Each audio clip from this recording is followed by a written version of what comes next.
Bonsoir les élèves. Alors je vais proposer un exercice concernant un pendule vertical. Bon, il s'agit d'un ressort de longueur à vide L0, puis on accroche à l'extrémité libre de ce ressort, puisque l'autre extrémité est attachée à un support fixe. Ça veut dire cette extrémité elle est immobile. Donc lorsqu'on accroche ce solide, et au moment où l'équilibre s'établit, on l'écarte de sa position d'équilibre d'une distance A égale à 4 cm, puis on le libère sans vitesse initiale. Ok, donc ça veut dire que V0 égale à 0 mètres par seconde. Et à l'instant où on libère le solide, donc cet instant, on va la considérer comme origine du temps. Et on va étudier la dynamique du système dans un repère lié à la Terre, c'est-à-dire un repère galiléen, dont l'origine, il coïncide avec le centre d'inertie du solide. Alors ici, j'ai translaté l'axe, ok, pour qu'il soit visible et qu'il ne nous gêne pas lorsqu'on représente les forces. Donc, alors pour le ressort, sa constante de raideur est 40 newtons par mètre et la masse du solide, S, est 100 grammes. On prend G égale à 10 mètres par seconde. Voilà, donc on va étudier la dynamique du solide. Donc on doit étudier tout d'abord son équilibre, puis étudier sa dynamique pour établir l'équation différentielle du mouvement et puis résoudre cette équation et trouver l'équation horaire du mouvement. Ça veut dire l'élongation du ressort. Alors pour repérer les positions du centre d'inertie, donc on utilise l'abscisse Z. Ok. Donc, et finalement, on va calculer différentes vitesses à des instants qu'on va déterminer. Bon, je vais commencer par la première question. Bon, avant de commencer cette question, donc je dois dire que cet exercice, je l'ai pris d'un livre, d'un manuel scolaire destiné aux élèves de baccalauréat, sciences mathématiques et sciences physiques. Même il est valable cet exercice pour option SVT, ça veut dire sciences de la vie et la terre. L'exercice était en arabe et je l'ai traduit en français. Donc la première question, donc voilà, on doit déterminer delta LE, ça veut dire l'allongement du ressort à l'équilibre et calculer, et la calculer. Ok, un allongement, ça veut dire le calculer, pardon. Donc la première question, donc calculons delta LE, ça veut dire allongement du ressort à l'équilibre. Allongement du ressort à l'équilibre.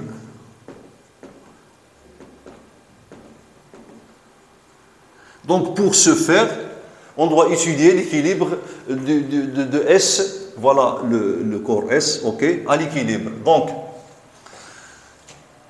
à l'équilibre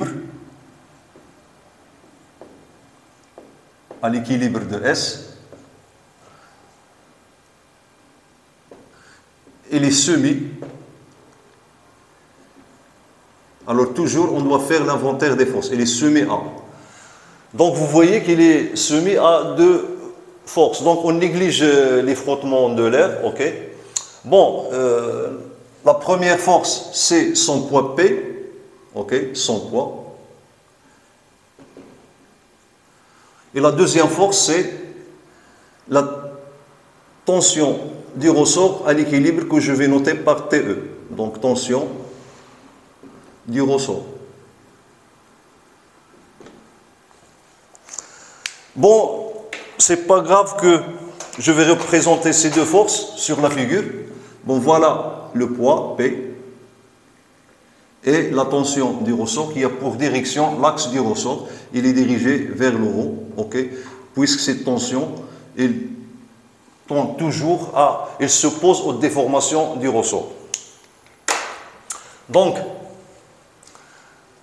à l'équilibre, donc on va appliquer la deuxième loi de Newton, qui est en fait le principe d'inertie. Pourquoi? Parce que le solide, il est immobile, ça veut dire sa vitesse est nulle, ça veut dire sa vitesse est constante. Okay? Donc,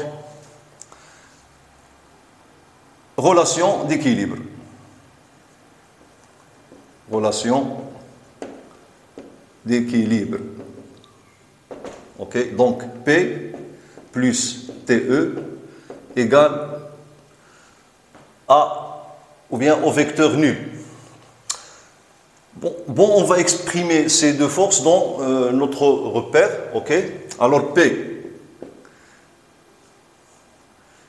égale à mg fois le vecteur k. Donc, on a choisi le sens de k vers le bas. Donc, et g, il est dirigé vers le bas. Voilà, donc dans R, O, J. OK, pardon, OK. P s'écrit P égale à mg fois k. Et TE, donc s'écrit moins, qui indique que c'est une force qui tend à se, ou bien qui s'oppose à la déformation du ressort, fois k, fois le vecteur delta LE. Et le vecteur delta LE dans le repère, il s'écrit comme suit, donc moins k fois delta LE fois le vecteur k. Ok. Et finalement, donc on a, alors voilà la relation d'équilibre que je vais encadrer.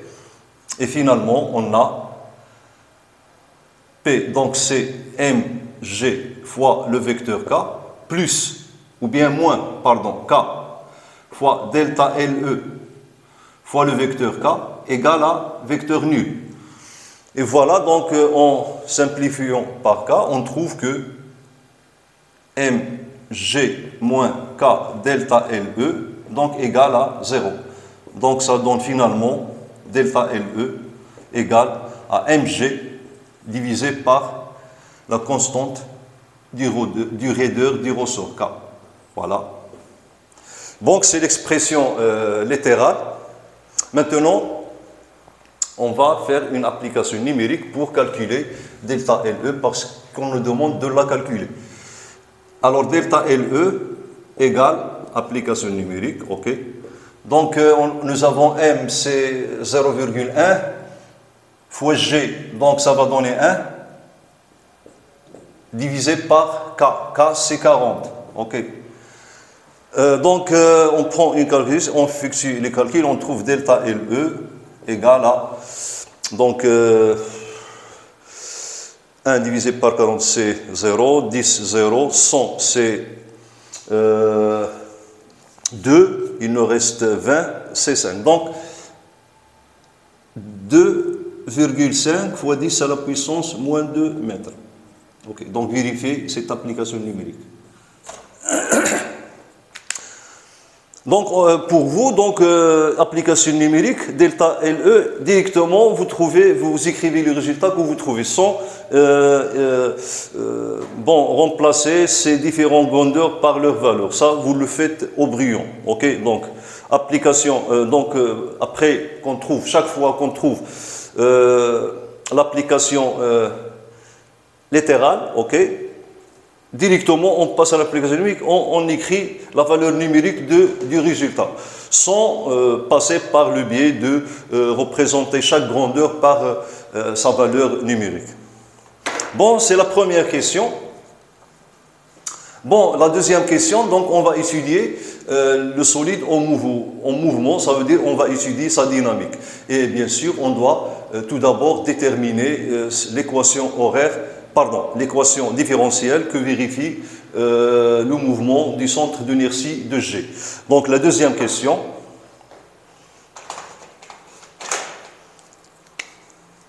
Donc deuxième question, pardon.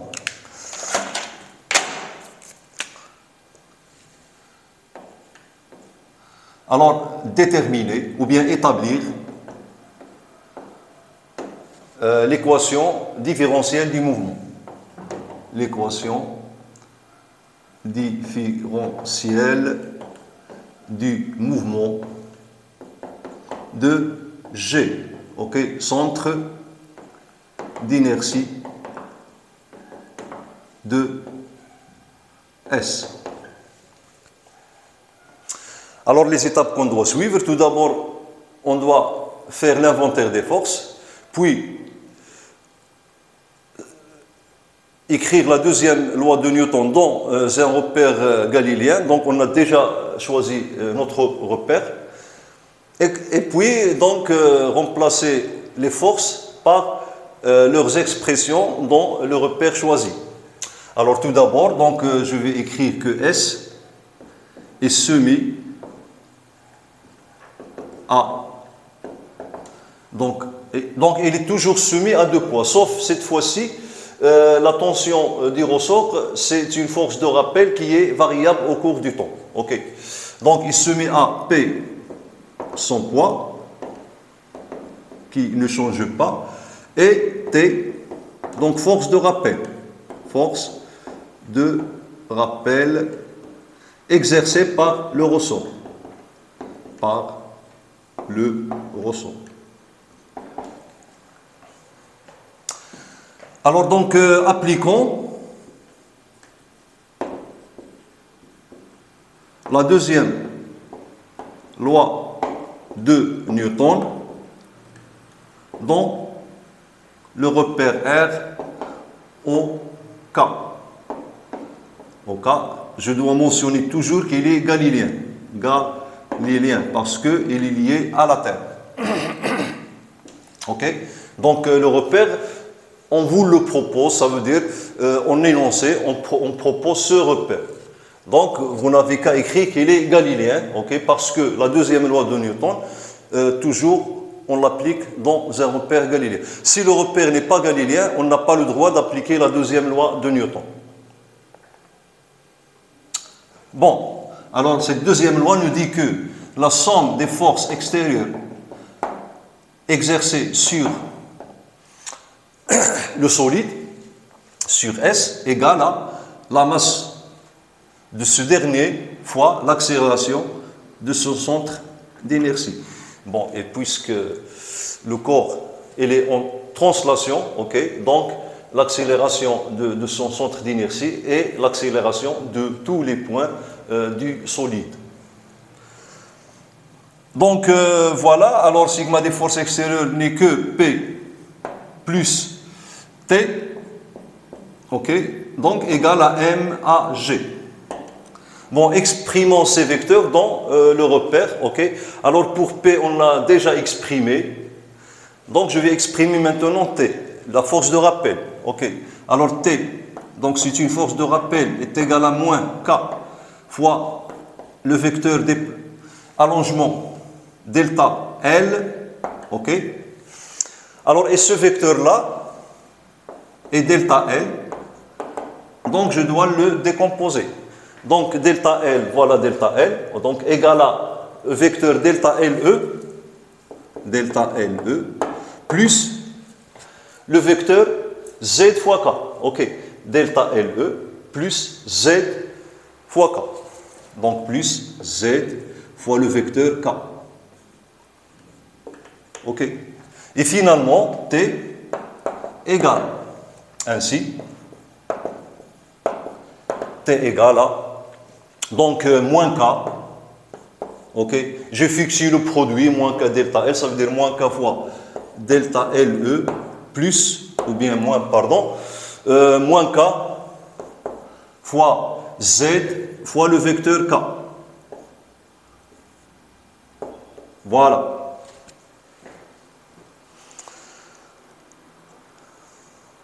Puis nous avons, donc ici j'ai exprimé T, puis je vais exprimer AG. AG, donc égal à M, la masse du solide, fois le vecteur accélération. Et pardon, c'est pas M, mais tout simplement AG c'est le vecteur accélération. Donc égal à Z de point fois le vecteur K. Donc même si on prend un repère à 3 axes, on va trouver que l'accélération sur les autres axes est nulle. Et même si on intègre les axes, on trouve que toujours la vitesse sur les deux axes nulle, même les équations horaires. Donc c'est pour cela qu'on a étudié la dynamique du solide dans un axe, puisque le mouvement est unidimensionnel.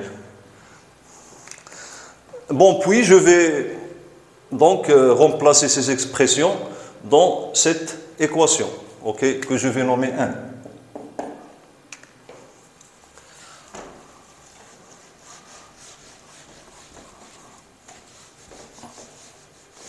Alors, donc 1 devient 1 implique que, donc P, je la garde, P, ok. Bon, ici, donc voyons voir K moins K delta LE. Alors, moins K delta LE n'est autre que la tension du ressort à l'équilibre. Donc, égale à TE, ok, plus, bien, moins K, Z, fois le vecteur K. Ok, pour simplifier, ok, donc plus TE, voilà, donc plus T, T égale à TE moins K, Z fois le vecteur K, ok, égale à M, Z2 points fois le vecteur K, ok. Donc P plus TE est égal à 0, ok, puisque c'est la relation d'équilibre. Alors on a déjà vu que on a P plus TE égale à 0. Pourquoi? Parce que c'est la relation d'équilibre qu'on a établie plus tard. Plus tôt. Relation d'équilibre.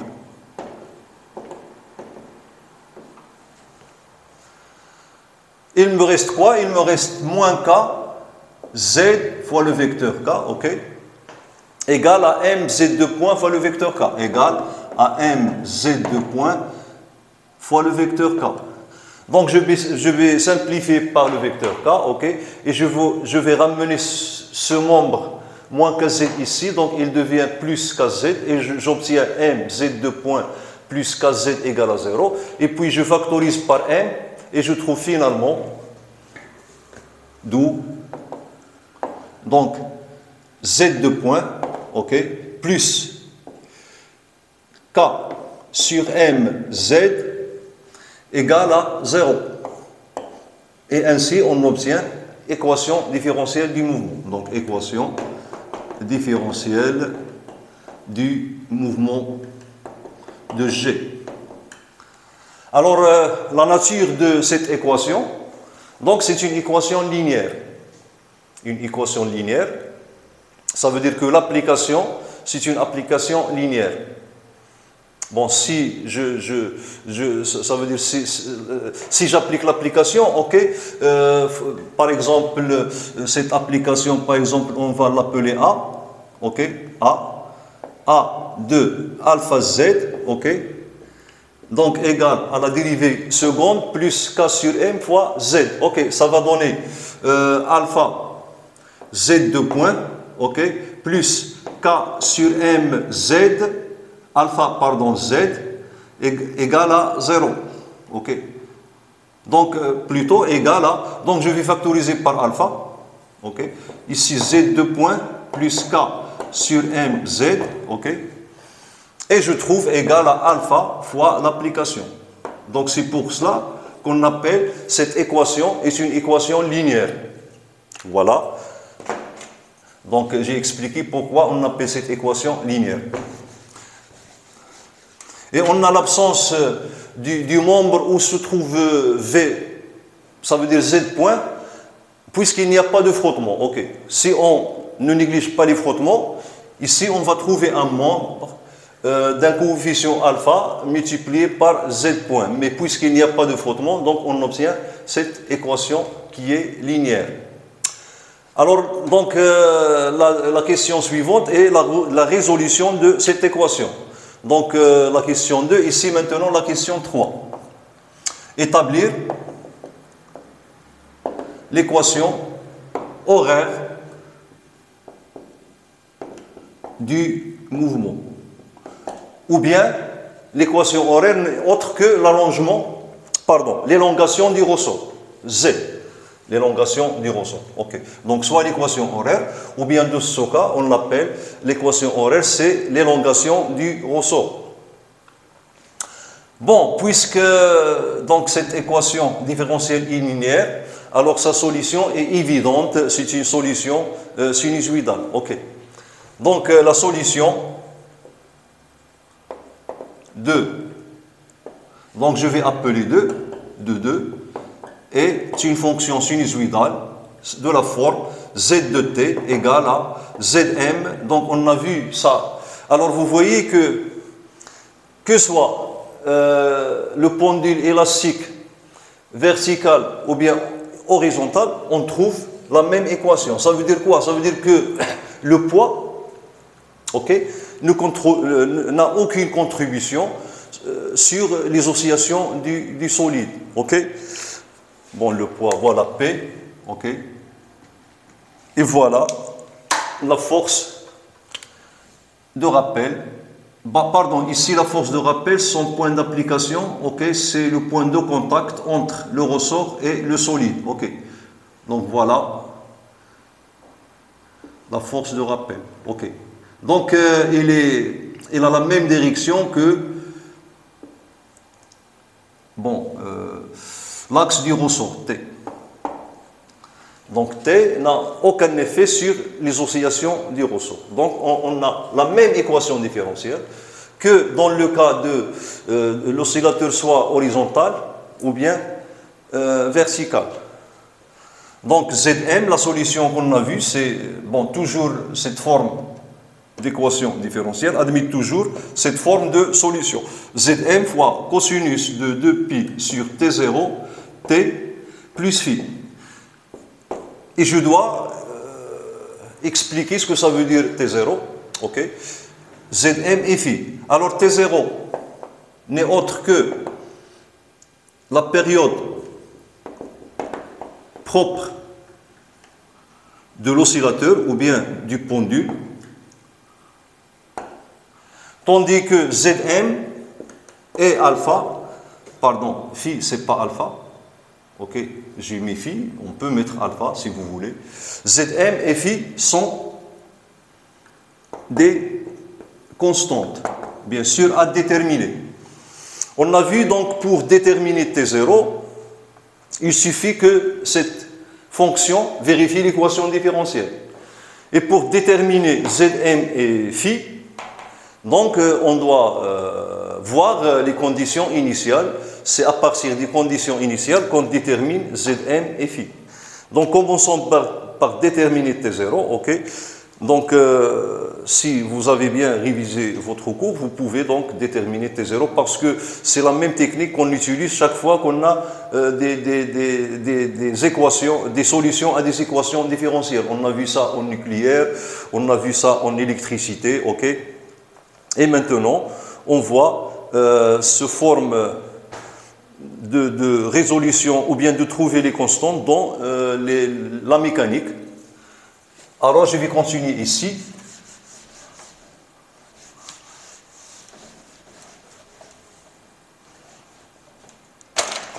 Donc, pour la détermination, voilà, détermination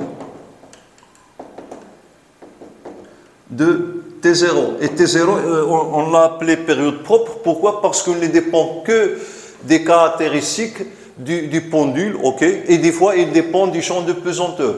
Dans le cas du pendule soit pesant ou bien simple, donc on a trouvé que la période propre dépend des caractéristiques du pendule et aussi de G. Mais ici, on a vu qu'il ne dépend que de M et K. Est-ce qu'on va voir? Donc, détermination de T0. Donc, Z de T donc, doit vérifier l'équation. Donc, j'ai appelé 2. Donc, commençons par dériver ZT une fois. Donc, ça va donner moins 2pi sur T0 Zm, donc sinus 2pi sur T0 T plus phi. Ok? Et la dérivée seconde, donc on trouve, alors je vais sortir ce coefficient du sinus, j'obtiens moins 2pi sur t0 au carré, Zm, ok, fois cosinus de pi sur t0, t plus phi. Donc, je remarque que z de point de t égale à moins 2pi sur t0. Ça veut dire que z de point est proportionnel à z. Et le coefficient de proportionnalité, c'est moins de t, 2pi sur t0 au carré, fois donc z. Donc, je vais remplacer dans cette équation z de point par en fonction de z. Et j'obtiens ainsi, donc z de point n'est autre que moins 2pi sur t0 au carré z plus k sur m z égale à 0. Okay? Donc je factorise par z. Et j'obtiens finalement moins 2pi sur t0 au carré plus k sur m, okay, facteur de z égale à 0. Donc soit z égale à 0, ou bien moins 2pi sur t0 tout au carré plus k sur m égale à 0. En fait, z ne pourra pas être nul tout le temps. Il existe des instants où t s'annule, où z s'annule, mais il ne pourra jamais être pour toujours. Donc, puisque z ne s'annule qu'à des instants,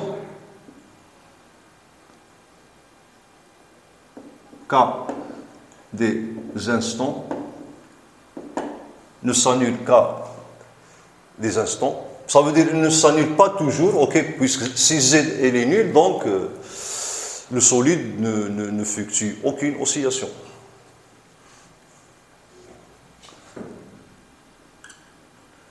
Par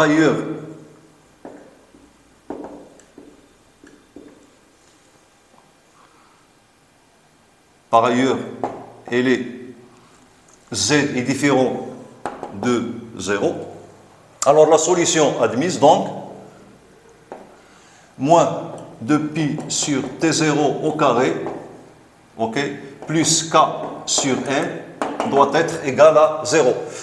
Et donc, c'est une équation du premier degré, okay, ou bien du second degré. Donc, je vais, pour se débarrasser de l'exposant 2, donc je mis la racine carrée de k sur m, okay, et puis finalement, je trouve t0 égale la racine carrée, ok, donc égale à 2pi, la racine carrée de m sur k. Donc voilà l'expression de T0. Maintenant, on doit déterminer les constantes phi et Zn.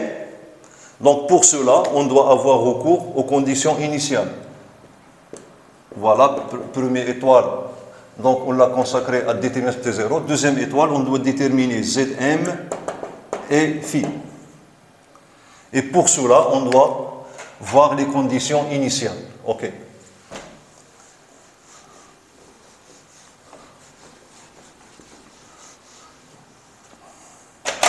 Alors, à t égale à 0,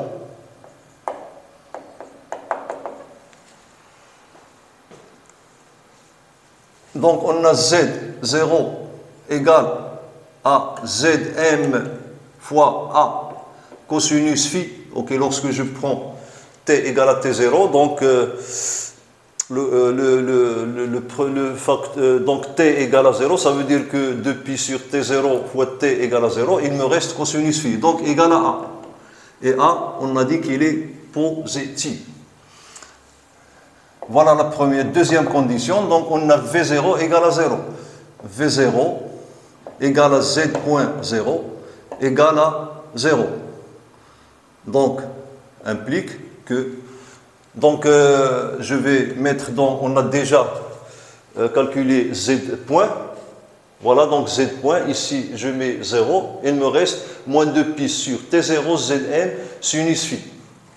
Donc moins 2pi sur T0 Zm sinus phi égale à 0. Or, ce facteur ne pourra pas être nul, ok, Zm est différent de 0, T0 est différent de 0. Donc la solution qui me reste est que phi soit égal à 0 ou phi égal à pi. Ok, donc on doit choisir entre 0 et pi. Donc pour cela, on doit voir ici, donc lorsque je remplace phi par 0, j'obtiens A positif, ok. Lorsque je remplace phi par pi, donc j'obtiens A négatif, parce que cosinus phi égale à, cosinus pi, pardon, égale à moins 1. Donc cette solution est à écarter et on va prendre cette solution. Alors A, puisque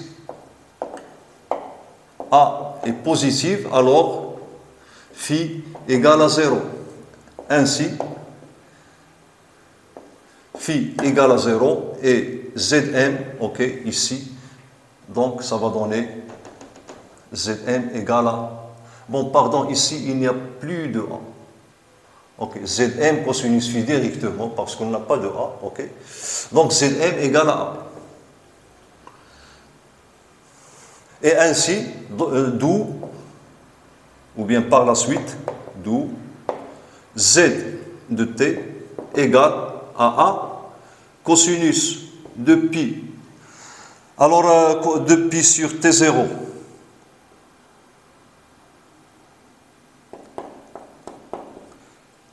Fois T. Ok? Et de pi sur T0, donc égal à... Donc voilà, donc T0 égale à 2pi sur la racine de m sur k, donc égal à 2pi sur 2pi, ok, la racine carrée de, donc je dois inverser ici, je trouve k sur m, k sur m, donc égal à la racine carrée de k sur m. Et finalement, z de t égale à a cosinus racine carrée de k sur m fois t. Voilà la solution différentielle. Et puisqu'on a les valeurs de A, valeur de K et valeur de M, donc je dois remplacer A et la racine carrée de K sur M par leur valeur numérique. Ok? Bon, on a A égale à 4 fois 10 puissance moins 2 mètres et la racine carrée de K sur M, donc égale à la racine carrée, ok, donc vous devez écrire directement la valeur numérique, ok, donc K c'est quoi? C'est 40 divisé par 0,1 et je trouve la racine de 400 c'est 20 et l'unité de mesure donc c'est voilà radian par seconde, ok, radian par seconde, radian seconde moins 1. Et j'écris finalement Zt égale à A. Donc c'est 4 fois 10 puissance moins 2 fois cosinus de 20t. Okay. J'encadre mon résultat numérique. Okay. Et si je dois mettre l'unité de mesure, okay, l'unité de mesure c'est le mètre. Voilà, mètre. Donc pour la question suivante, il nous demande donc qu'on doit montrer que la vitesse de S, lors de son premier passage par sa position d'équilibre, s'écrit V1 égale à moins A fois 2pi sur T0. Donc je vais écrire la question, okay, pour que vous puissiez répondre à cette question.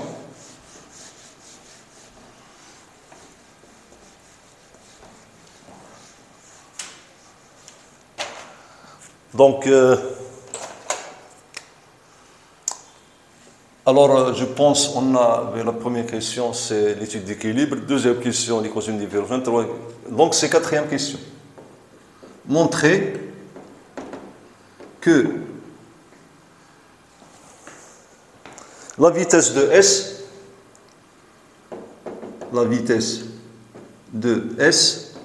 lors de son premier passage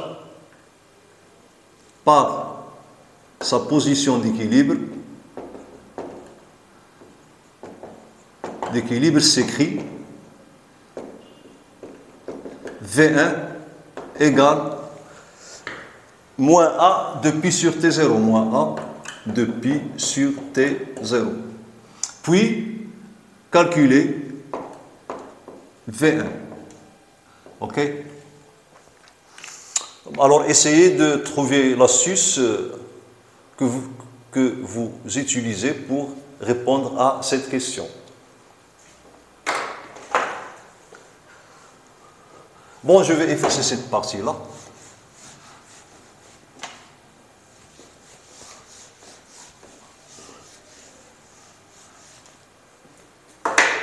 Bon, pour répondre à la question, je dois déterminer l'instant à laquelle le solide passe pour la première fois par sa position d'équilibre. OK.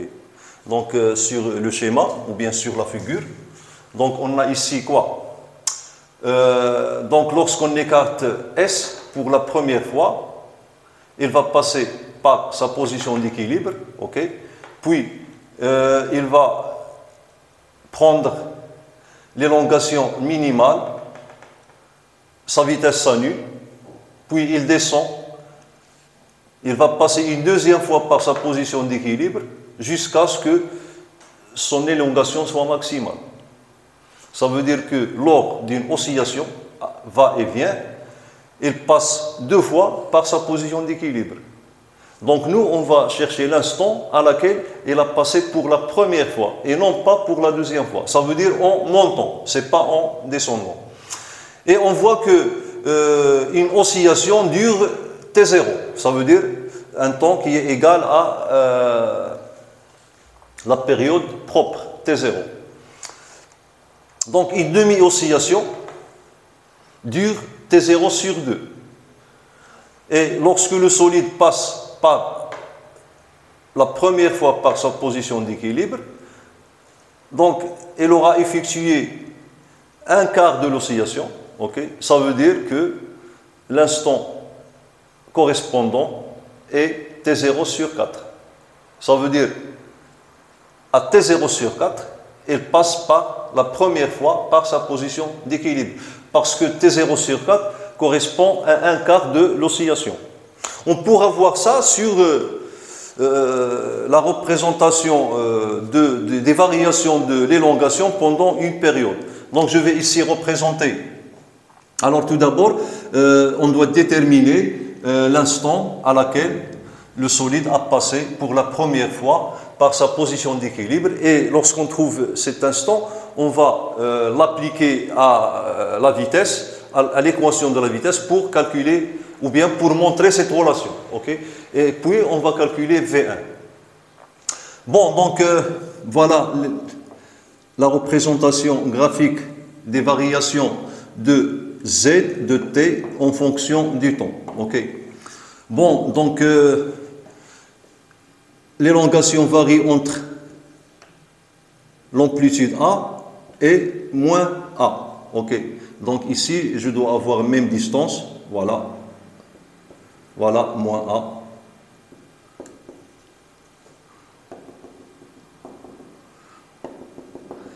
Et je vais graduer T en fonction des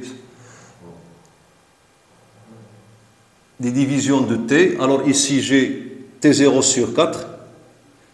T0 sur 2, 3 T0 sur 4 et T. OK. Alors, à T égale à 0, Z de T égale à A. OK. Donc, ici, pour T sur 2, il va être minimal l'élongation. OK. Donc, il va s'annuler en T0 sur 4.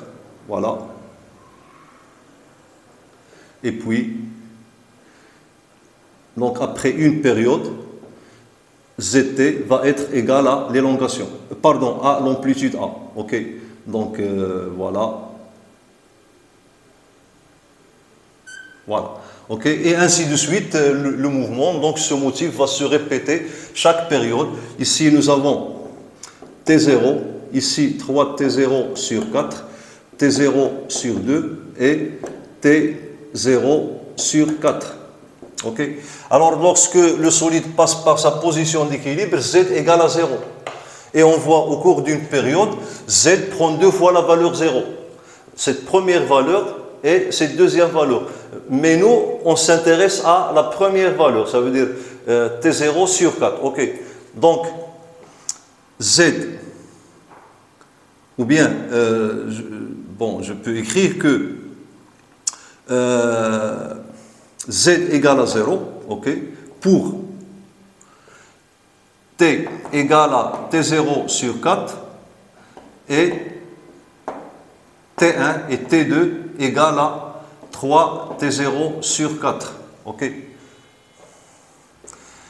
Alors S passe par sa position d'équilibre,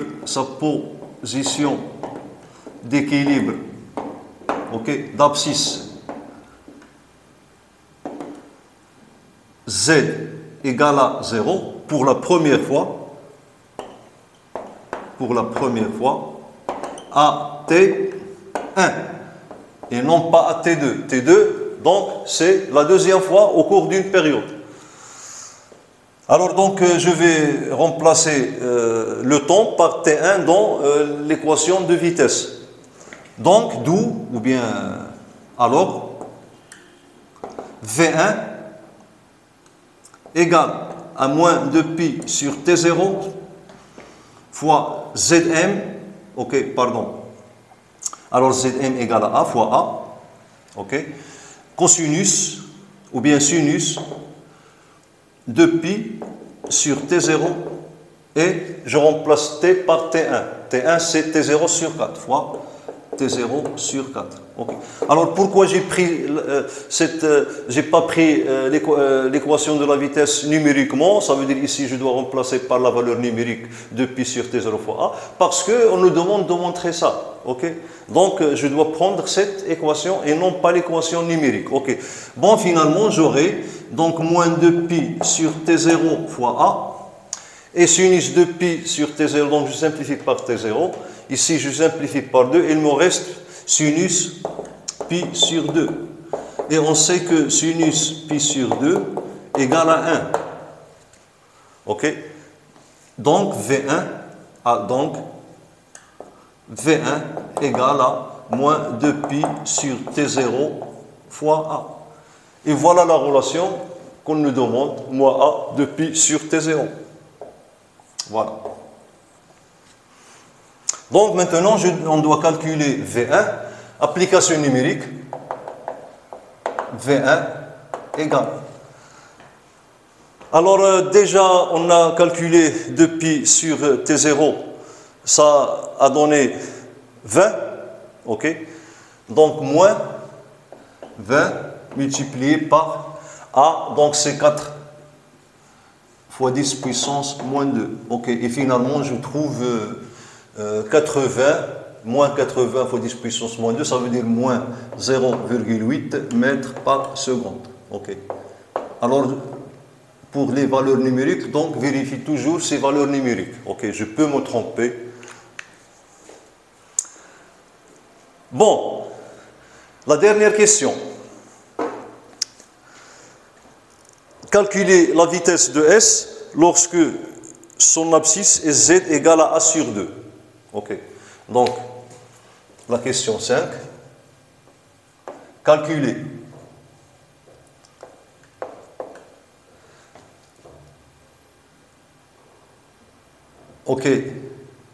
la vitesse de S lorsque son abscisse est Z égale à A sur 2. Ok, donc réfléchissez à cette question.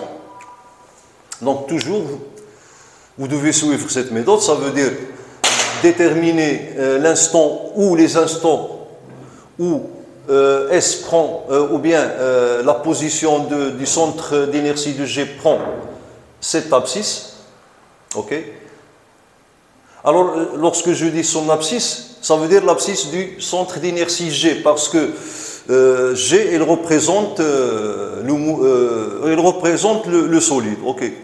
Donc, puisque le solide est constitué d'un nombre grand de points, ok, matériels, alors G, il représente le solide, ok. Donc ici, même si j'ai pas écrit, lorsque le centre d'inertie du solide a l'abscisse Z égale à 2, il est évident de penser qu'il s'agit de l'abscisse du centre d'inertie.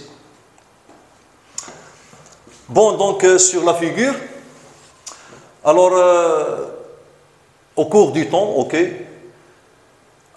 donc A sur 2, ça veut dire si on prend ici A, donc voilà A sur 2, alors le solide, il passe au cours d'une période, il passe par sa position, prend cette abscisse A sur 2 en montée, et puis il la reprend de nouveau en descente, ok. Ça veut dire que à chaque période, le solide passe, ou bien le centre d'inertie du solide passe par la position d'abscisse A sur 2 deux fois. Donc nous, on va trouver les instants au cours d'une seule période, pendant ou bien auquel le solide prend, ou bien le centre d'inertie du solide prend la position d'abscisse A sur 2. Okay? Et puis on généralise ça sur toutes les périodes. Ça veut dire que en montant, il aura une vitesse lorsqu'il aura cette abscisse, et en descendant, il aura une vitesse lorsqu'il aura cette abscisse. Et ça se répète chaque période. Okay. Donc, pour répondre à la question, okay. Donc voyons ici sur la figure, voilà A sur 2. Voilà, donc A sur 2. Donc vous voyez qu'il prend cette position, que Z de T égale à A sur 2, ok, pour un instant ici, ok.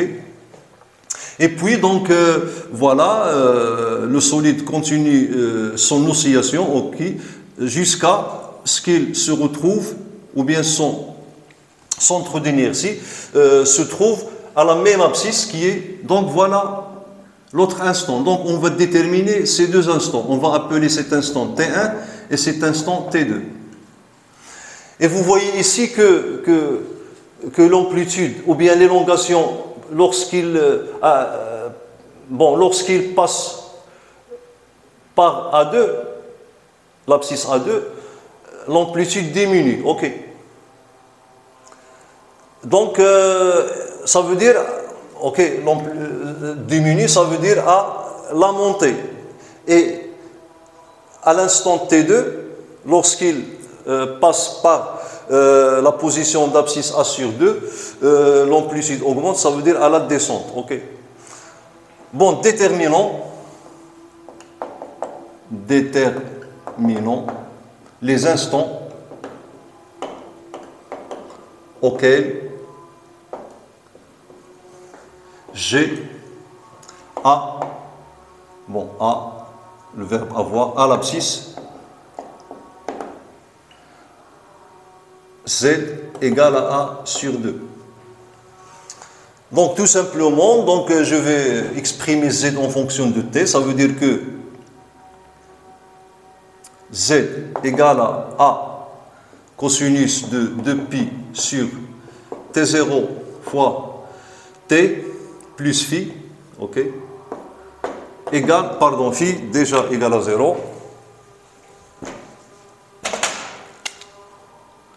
égale à A sur 2.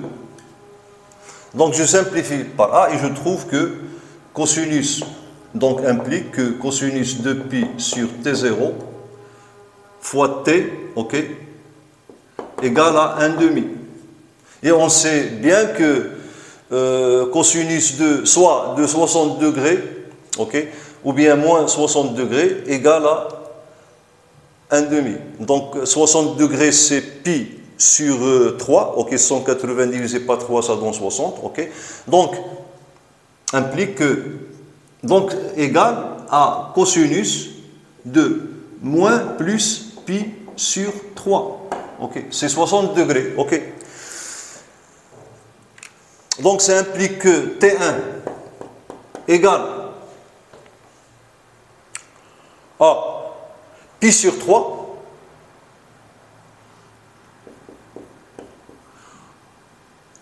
et T2 égale à moins pi sur 3.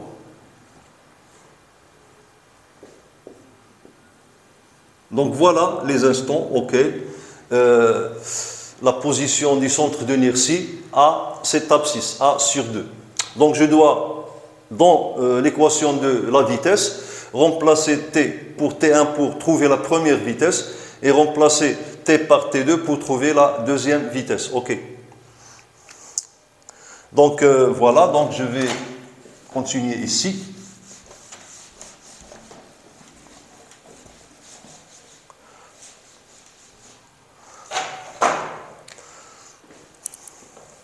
Alors je vais nommer cette vitesse par, ou bien représenter par V2 prime, parce qu'on a déjà utilisé V1, ok? Donc V2 prime égale à moins 2pi sur T0 fois A, sinus 2pi sur T0 fois pi sur 3.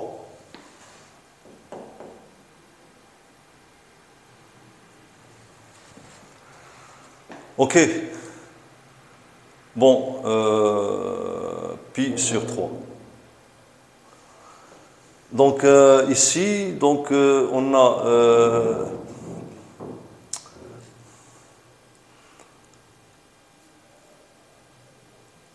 donc pardon, parce que j'ai pas fait bien mes calculs. Alors on a, donc je dois mettre quoi? Je dois mettre que 2 pi sur T0 fois T est égal à pi sur 3. Donc pardonnez-moi, j'ai pas fait attention, ok? Donc je vais aller étape par étape. Parce que ici, normalement, je dois mettre que 2pi sur T0 fois T égale à pi moins plus ou moins pi sur 3. Ok, ça va donner quoi? Donc, donc je vais simplifier par pi, voilà pi. Ok, donc T0, pardon, T égale à T0 sur 6. T0 sur 6, donc je m'excuse, je n'ai pas fait attention. Parce que le cours, en absence des élèves, donc je peux commettre des erreurs. Les élèves signalent s'il y a quelque chose qui ne marche pas. Alors je suis seul, je m'excuse. Ok. Donc voilà, donc T. Donc T, donc T1 égale à T0 sur 6 et T2 égale à moins T0 sur 6. Ok, donc je vais vérifier à nouveau. Alors T égale à T0, ok, divisé par 2 fois 3 fois 2, c'est 6. Voilà. Ok. Donc ici, donc V2 égale à moins 2pi sur T0 à sinus 2pi sur T0, ok, fois T0 sur 6. T0 sur 6, ok. Donc ça va donner égal à moins V2 égale à moins 2pi sur T0 A fois sinus de. Donc je simplifie par T0 et par 2, il me reste pi sur 3. Voilà la première valeur. Donc vous allez prendre vos calculatrices et calculer cette vitesse, donc elle est négative. Ok. Et puis, application numérique, donc je vous laisse le faveur de faire cette application numérique. Et puis V2' égale à moins 2pi sur T0A. Alors ici j'aurai moins pi sur 3. Et puisque le sinus est une fonction impair, ça veut dire que sinus alpha égale pardon, sinus moins alpha égale à moins sinus alpha. Donc je fais sortir le signe moins et ici ça va donner un résultat positif. Donc de pi sur T0A sinus pi sur 3. Ok, donc c'est positif. Application numérique, donc vous allez prendre vos calculatrices et faire l'application numérique. Ok. Alors pour moi, ce que je vais vous dire, ok, est que cette valeur positive, ok, c'est la vitesse du solide lorsqu'il descend et passe par la position d'abscisse A égale à 2. Et pour la valeur négative, ok, donc lorsque le solide monte et passe par la position d'abscisse Z égale à 2. Donc cette valeur est à la montée, donc V2, donc S, à la vitesse V2 à la montée, ou bien à l'ascension, ok. S à V2' à la descente. Voilà. Ok, donc vous n'êtes pas censé décrire ça, mais quand même, je dois expliquer tout dans la correction. Donc, merci pour votre attention. J'espère que vous avez bien compris. Et prochainement, je vais traiter un autre exercice concernant le système oscillatoire. Ok, ou bien les oscillateurs. Donc, merci une autre fois et à bientôt.